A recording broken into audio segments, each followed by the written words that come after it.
Queridos hermanos, vamos a leer hoy Hechos de los Apóstoles, capítulo 3, y vamos a leer después el Evangelio de Lucas, capítulo 24. Vamos a ver qué nos decía Hechos de los Apóstoles. Dice: Pedro y Juan subían al templo para la oración de la hora nona. Había un hombre, tullido desde su nacimiento, al que llevaban y ponían todos los días junto a la puerta del templo, llamada Hermosa, para que pidiera limosna a los que entraban en el templo. Este, al ver a Pedro y a Juan que iban a entrar en el templo, les pidió una limosna. Pedro fijó en él la mirada juntamente con Juan y le dijo: Míranos. Él les miraba con fijeza, esperando recibir algo de ellos. Pedro le dijo: No tengo plata ni oro, pero lo que tengo te doy. En nombre de Jesucristo el Nazareo, ponte a andar. Y tomándole de la mano derecha, le levantó. Al instante cobraron fuerza sus pies y tobillos, y de un salto se puso en pie y andaba. Entró con ellos en el templo andando, saltando y alabando a Dios. Todo el pueblo le vio cómo andaba y alababa a Dios. Le reconocían, pues él era el que pedía limosna sentado junto a la puerta hermosa del templo. Y se quedaron llenos de estupor y asombro por lo que había sucedido. Como él no soltaba a Pedro y a Juan, todo el pueblo, presa de estupor, corrió de ellos al pórtico llamado de Salomón. Pedro, al ver esto, se dirigió al pueblo: Israelitas, ¿por qué os admiráis de esto? ¿O por qué nos miráis fijamente, como si por nuestro poder o piedad hubiéramos hecho caminar a éste? El Dios de Abraham, de Isaac y de Jacob, el Dios de nuestros padres, ha glorificado a su siervo Jesús, a quien vosotros entregasteis y de quien renegasteis ante Pilato, cuando éste estaba resuelto a ponerle en libertad. Vosotros renegasteis del santo y del justo y pedisteis que se os hiciera gracia de un asesino. Y matasteis al jefe que lleva la vida. Pero Dios le resucitó entre los muertos, y nosotros somos testigos de ello. Y por la fe en su nombre, este mismo nombre ha restablecido a este que vosotros veis y conocéis. Es, pues, la fe dada por su medio, la que ha restablecido totalmente ante todos vosotros.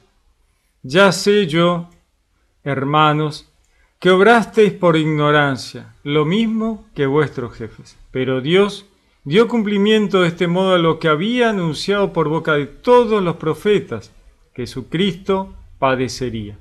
Arrepentíos, pues, y convertíos, para que vuestros pecados sean borrados, a fin de que del Señor venga el tiempo de la consolación, y envíe el Cristo que os había destinado, a Jesús, a quien debe retener el cielo hasta el tiempo de la restauración universal, de que Dios habló por boca de sus santos profetas. Moisés efectivamente dijo: El Señor Dios os suscitará un profeta como yo de entre vuestros hermanos. Escuchadle todo cuanto os diga. Todo el que no escucha a ese profeta sea exterminado del pueblo. Y todos los profetas que desde Samuel y sus sucesores han hablado anunciaron también estos días. Vosotros sois hijos de los profetas y de la alianza que Dios estableció con vuestros padres, al decir a Abraham: En tu descendencia serán bendecidas todas las familias de la tierra. Para vosotros, en primer lugar, ha resucitado Dios a su siervo, y le ha enviado para bendeciros, apartándoos a cada uno de vuestras iniquidades. Palabra de Dios.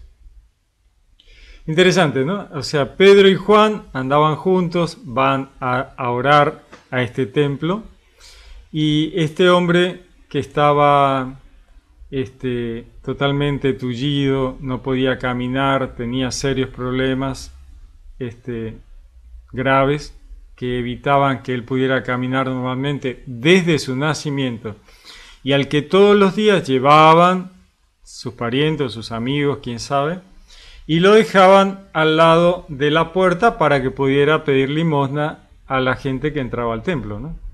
Así que cuando Pedro y Juan pasan al lado de este hombre y lo ven, y este hombre les pide la limosna, Pedro lo mira juntamente con Juan y le dice, míranos, ¿no?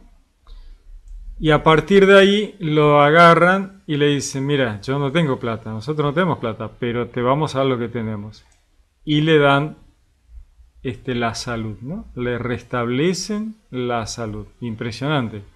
Todo el mundo lo conocía de siempre, desde chiquito, porque es un drama de nacimiento. Y este hombre queda restablecido, o sea, entraba y alababa a Dios y claro, escuchaba, o sea, a ver, impresionante. Y todos quedan consternados, ¿no? Porque es mucho, ¿no? Y lo ven a Pedro y Juan, que también sabrían que eran discípulos de Jesús, ¿no? Y entonces ahí Pedro, cuando ve toda esta revolución, porque escúchame, o sea, todo el mundo se sorprendió, le dirían, che, miren, ¿qué pasa? ¿No? ¿Cómo? Esto, Juan, no estaba, ¿no? O sea, es todo una movida dentro del templo. Entonces, Pedro les habla, ¿no?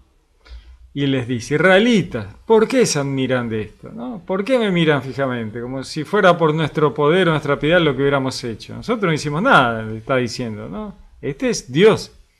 Ha hecho Dios, ¿no? A través de ellos, discípulos de Jesús, ¿no? El Dios de Abraham, de Isaac, de Jacob, el Dios de nuestros padres, ¿no? Pedro sigue hablando de la manera que uno ha leído en todo el Antiguo Testamento, ¿eh? En un contexto todavía de otros dioses, ¿no? Pedro le está diciendo, el Dios de Abraham, el Dios de Isaac, el Dios de Jacob, el Dios de nuestros padres ha glorificado a su siervo, Jesús, Yeshua, a quien vosotros entregaste y de quien renegasteis ante Pilato, cuando éste estaba resuelto a ponerle en libertad. O sea, Pilato lo quería dejar en libertad y no lo pudo hacer porque los judíos no le dejaron. Lo cual está perfectamente bien, ¿eh? O sea, está perfectamente bien. Pilato hizo lo que pudo, pero era necesario que el pueblo hebreo, el pueblo judío, sacrificara al Cordero de Dios. Era necesario, imprescindible, si no la salvación no se iba a producir. Si lo mataban los romanos, como era lo que quería el enemigo, y por eso empujó a que lo llevaran a los romanos a Jesús, si lo mataban los romanos, bueno, estábamos peor que antes, o sea, pasábamos de un pecado, lo que se dice pecado original, que tiene que ver con la idolatría, el politeísmo, los sacrificios humanos, todas cosas tremendas que no lo podíamos pagar porque era un pecado de la humanidad. Toda la humanidad en todo el planeta cometió los mismos errores: politeísmo, idolatría, sacrificios humanos. Desastre. Bueno, ese pecado alentado por el enemigo debía ser pagado, y la única forma que existía por una cuestión de normas, de reglas impuestas por el príncipe de este mundo, ¿no? O sea, el enemigo, era la de los sacrificios. Y Jesús adquiere el rol del sacrificio, del Cordero de Dios al sacrificio, ¿no? El rol de la divinidad en la historia de la salvación, pagándole al enemigo con su propia moneda, ¿no? ¿Esa es la forma? Bien, ok, ¿no? Y Jesús se convierte en el Cordero de Dios que quita el pecado del mundo, y de un sacrificio de una vez y para siempre termina con aquel, paga el rescate por la humanidad, paga el precio de la redención por todos, ¿no? Un rol de la divinidad, el Cordero de Dios. Ahora, lo tenían que hacer los judíos, perfecto. Y acá vemos, otra vez Pedro le dice, Pilato lo quería libertad, o sea, quería ponerlo en libertad y ustedes no lo dejan, lo mataron ustedes. Bueno, eso está muy bien. Ahora, de todas maneras, hay un hecho que tiene que ver con que el pueblo, la jerarquía judía, no reconoció al Mesías. Y ante el riesgo de que el Mesías modificara los paradigmas sobre los que estaba montada la ley, los profetas, en cuanto a todas estas cosas que ya trazaban en la ley, ¿no? Apedrear a este, apedrear al otro, y ellos utilizaban todo este tema de la ley para ejercer un poder sobre el pueblo. Ellos no lo quisieron reconocer, se negaron a ver al Mesías, se negaron a ver que Jesús realmente era Dios encarnado, se resistieron a ello y cumplen una tarea trascendental aún a regañadientes, lo cual hicieron en el desierto también. Iban renegando, Dios los llevaba de la mano en el desierto y ellos protestaban, estábamos mejor en Egipto, queremos volver, ¿cómo puede ser? No, bueno, ahí quedaron tirados en el desierto.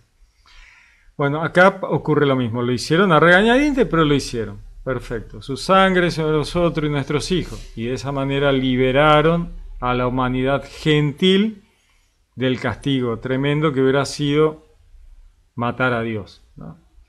Bueno, el pueblo hebreo carga con eso y está muy bien.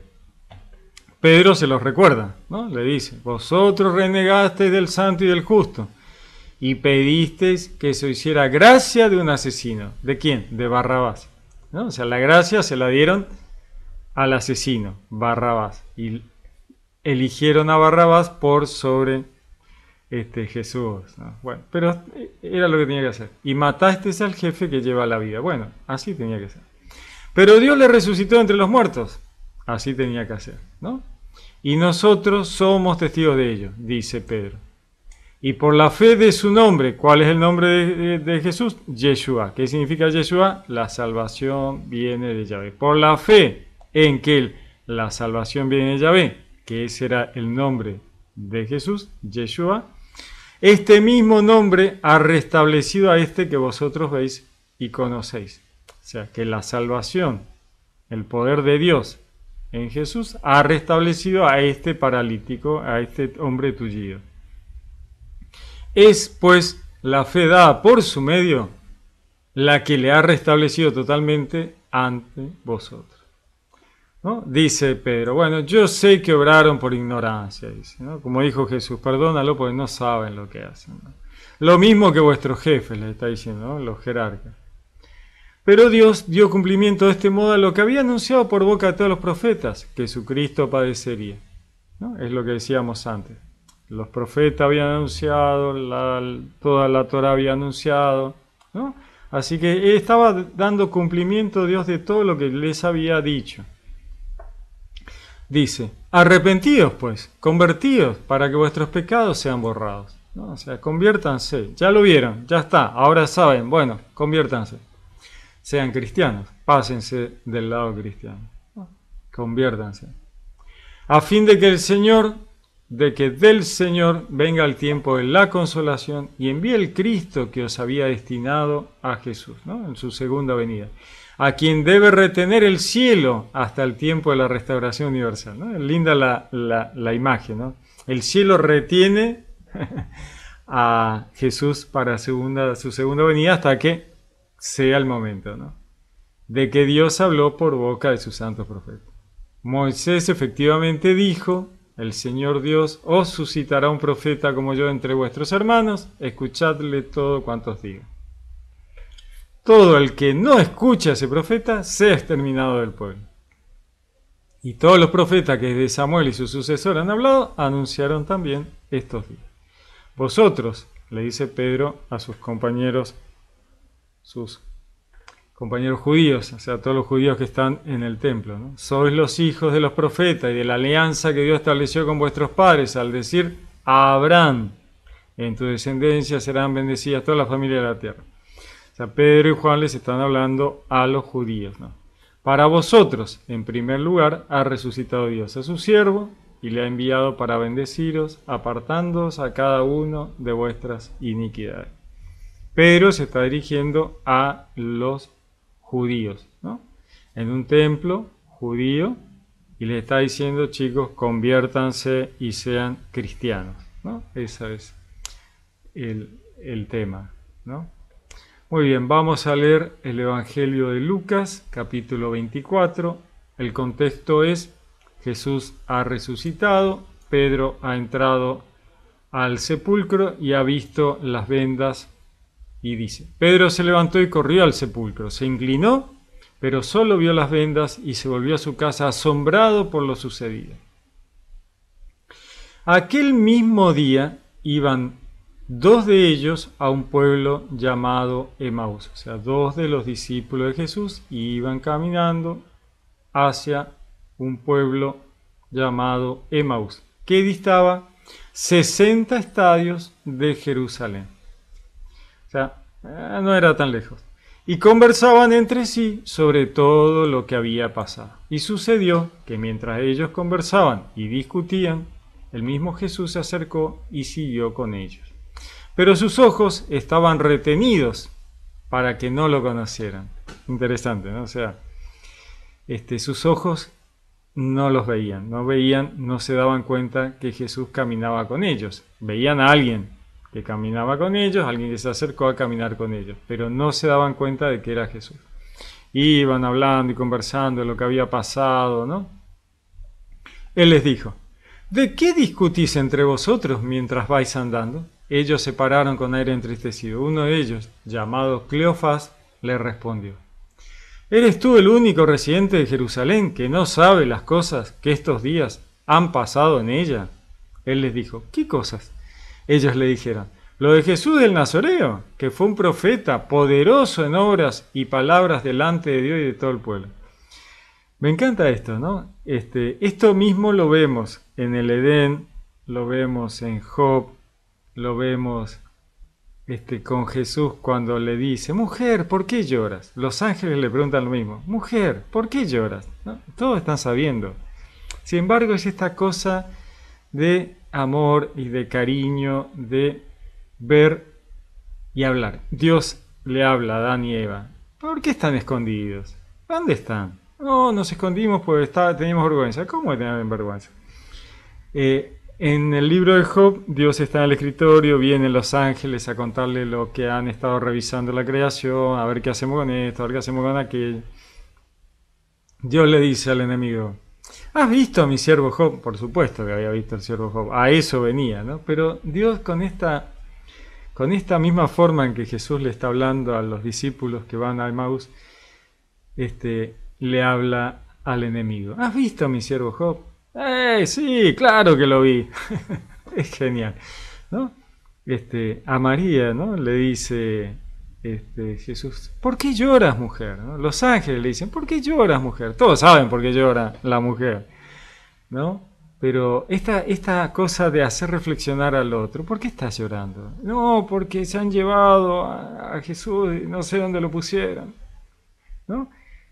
Para escuchar, a ver qué es, ¿no? Acá Jesús le dice, ¿de qué discuten ustedes? ¿No? A ver, contame, ¿no? Como un padre amoroso con los chicos. Vos entrás al jardín de infantes, están todos los pibes haciendo bien.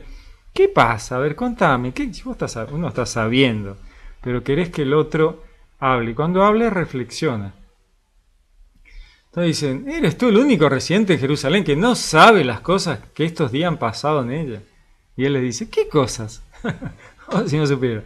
Ellos le dijeron, lo de Jesús el Nazareo, que fue un profeta poderoso, en obras y palabras delante de Dios y de todo el pueblo. No le dicen, mirá, estuvo Dios acá caminando con nosotros, no, le hizo un profeta poderoso. Como nuestros sumos sacerdotes y magistrados le condenaron a muerte y le crucificaron, o sea, están totalmente conscientes y saben perfectamente bien que lo mataron inútilmente, ¿no? Lo mataron injustamente, que fue cosa de la jerarquía. Dice, nosotros esperábamos que sería él el que iba a librar a Israel, ¿no? Esto que siempre se dice, ¿no? El pueblo hebreo esperaba un Mesías que tenía que liberar al pueblo de los romanos, transformarse en el rey de Israel, un rey poderoso, un Salomón, un David, militar y economista, ¿no? O sea, rico, poderoso, sabio, ¿no?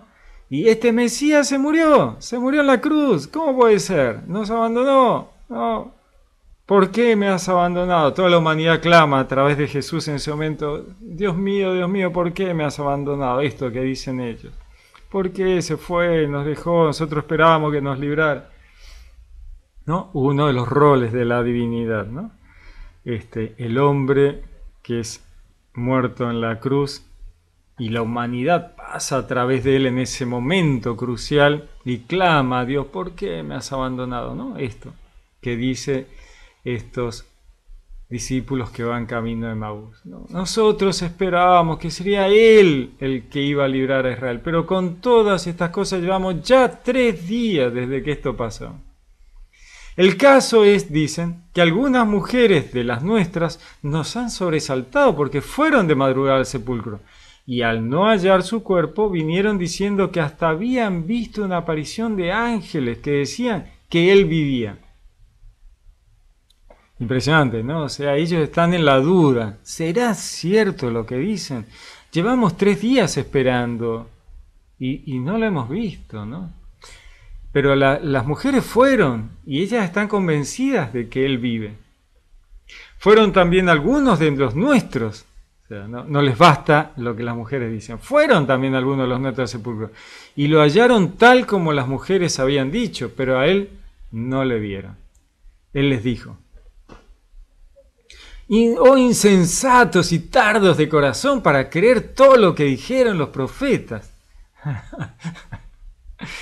Jesús pierde un poquito la paciencia, ¿no? Insensatos, tardos de corazón para creer lo que dijeron los profetas. ¿No era necesario que el Cristo padeciera eso y entrara así en su gloria? ¿No? Les está preguntando, ¿no era necesario que el Cristo padeciera eso y entrara así en su gloria? Y empezando por Moisés y continuando por todos los profetas, les explicó lo que había sobre él en todas las escrituras. O sea, Jesús le dice, leyeron y no entendieron. Escucharon a los profetas y no entendieron, ¿no? Era necesario que eso ocurriera, ¿no? Le dicen, ¿no era necesario acaso que todo esto ocurriera y que el Mesías entrara de esa forma en su gloria? ¿No era así? Vamos a repasar las escrituras, ¿no? Les está diciendo, vamos a repasar las escrituras. Y entonces, empezando por Moisés, continuando por todos los profetas, les explicó todo lo que había sobre él en todas las escrituras. Obviamente, Jesús es la palabra de Dios. Jesús es la Torá. Jesús es todo lo que los profetas profetizaron. ¿Quién se los dictó? Jesús. ¿Quién es eso que leemos en la Biblia? Es Jesús. Es la palabra de Dios. Bueno, al acercarse al pueblo donde iban, él hizo ademán como de seguir adelante. Dice, ustedes siguen, yo me voy para allá.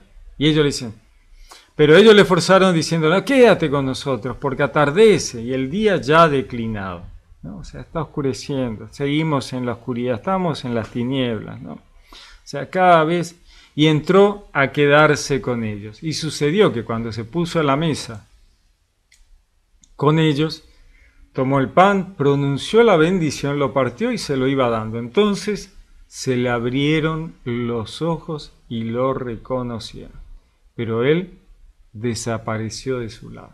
Se le abrieron los ojos y le reconocieron. Lo mismo que ocurre en el Edén. Se le abrieron los ojos a Adán y Eva en el momento de comprender quién era el culpable del dilema humano. ¿Quién? El enemigo, ¿no? Dicen, ¿no? Comen del árbol de la ciencia, del bien y del mal. Es una imagen. No comieron de ningún fruto de ningún árbol. Dejémoslo claro. El fruto del árbol no existió nunca. ¿Qué significa el fruto? El producto. En la Biblia, cualquier fruto es el producto de algo. ¿De qué? De la ciencia. ¿Qué es la ciencia? El conocimiento profundo y desmenuzado de algo. ¿De qué? Del bien y del mal, ¿no? Entonces ellos internalizan el conocimiento profundo del bien y del mal, la filosofía. Y cuando hacen esto, se le abren los ojos, adquieren el conocimiento como para ver al enemigo. ¿Quién les dio? Él. Todos miran, se dan vuelta todos. Me encanta leer, me encanta leer. Cuando Dios dice eso, todos se dan vuelta. No, Dios, Adán, Eva y todos los ángeles que están alrededor mirando de qué se trata todo esto, ¿no? Todos lo miran. ¿A quién? a la serpiente. Y la serpiente dice, uy, qué macana me mandé. Ahora todos me han visto. He quedado en evidencia. ¿Quién fue? Él. Ah, bueno. Por eso te vas a arrastrar sobre tus ventralidades el resto de tu existencia. Y ahí viene lo que Dios le dice a cada uno, ¿no? Pero se le abrieron los ojos. ¿Qué es el abrir los ojos? Comprendieron el entendimiento. Y acá los discípulos caminan y cuando lo ven a Jesús partir el pan, se le abre el entendimiento y comprenden todo lo que Jesús le había dicho, todo lo que había pasado y lo ven. Así como Adán y Eva ven a aquel que ha producido, ha intentado la perdición de la humanidad, en Jesús ven a aquel que les ha traído la vida eterna, ¿no? Las dos formas en que la humanidad abre los ojos. Primero, abrir los ojos para comprender quién es el culpable del dilema humano, ¿no? De por qué estamos metidos en este lío. Ah, ¿quién? El enemigo. ¿Y quién nos ha rescatado de este lío? ¿No? ¿Quién ha venido por nosotros a rescatarnos, a pagar el rescate, a llevarnos a la vida eterna? Ah, Jesús. Abre el entendimiento. Se le abrieron los ojos. Es genial. Muy bueno. Buenísimo. Se dijeron uno a otro, ¿no estaba ardiendo nuestro corazón dentro de nosotros cuando nos hablaba en el camino y nos explicaba las Escrituras? ¿No? Y levantándose al momento se volvieron a Jerusalén y encontraron reunidos a los 11 y a los que estaban con ellos, que decían, es verdad, el Señor ha resucitado y se ha aparecido a Simón. Ellos por su parte contaron lo que les había pasado en el camino y cómo la habían conocido en la fracción del pan. Bueno, y acá viene continuemos, porque esto es muy lindo lo que viene ahora. Ellos por su parte contaron lo que había pasado en el camino y cómo les había conocido en la fracción del pan. Estaban hablando de estas cosas cuando Él se presentó en medio de ellos y les dijo, la paz con vosotros. Sobresaltados y asustados, querían ver un espíritu. Pero Él les dijo, ¿por qué os turbáis? ¿Por qué se suscitan dudas en vuestro corazón? Mirad mis manos y mis pies, soy yo mismo, palpadme. Ved que un espíritu no tiene carne y huesos como veis que yo tengo. Y diciendo esto, les mostró las manos y los pies. Como ellos no acabasen de creerlo a causa de la alegría, estuviesen asombrados, les dijo, ¿tenéis aquí algo de comer? Ellos le ofrecieron parte de un pez asado. Lo tomó y comió delante de ellos, para que vieran, ¿no?, que él era hombre, que necesitaba comer, ¿no? Después le dijo, estas son aquellas palabras mías que os hablé cuando todavía estaba con vosotros. Es necesario que se cumpla todo lo que está escrito en la ley de Moisés, en los profetas y en los salmos acerca de mí. Y entonces abrió sus inteligencias para que comprendieran la escritura. Se les abrieron los ojos a todos, ¿no? Acá dice, se les abrió sus inteligencias y les dijo, así está escrito, que el Cristo padeciere y resucitara entre los muertos al tercer día y se predicara en su nombre la conversión para perdón de los pecados a todas las naciones, empezando desde Jerusalén. Vosotros sois testigos de estas cosas. Mirad, y voy a enviar sobre vosotros la promesa de mi Padre. Por vuestra parte, permaneced en la ciudad hasta que seáis revestidos del poder desde lo alto. Los sacó hasta cerca de Betania y alzando sus manos, los bendijo. Y sucedió que mientras los bendecía, se separó de ellos y fue llevado al cielo. Ellos, después de postrarse ante él, se volvieron a Jerusalén con gran gozo y estaban siempre en el templo bendiciendo a Dios. Palabra del Señor. Lindo, ¿no? Muy lindo, muy lindo. La verdad que súper interesante. Me encanta siempre esta forma de Dios de ser Padre amoroso. Jesús es parte de Dios, es parte de la Trinidad, es el Verbo encarnado y obra de esa misma manera, ¿no? Como un Padre amoroso, ¿no? ¿De qué hablan? ¿Qué vienen a hacer? ¿De qué conversan con tanto entusiasmo? Cuéntenme. Es genial. Muy bien, les deseo un lindo día, que Dios los bendiga, los saludo con gran afecto, les habló Pablo Castro.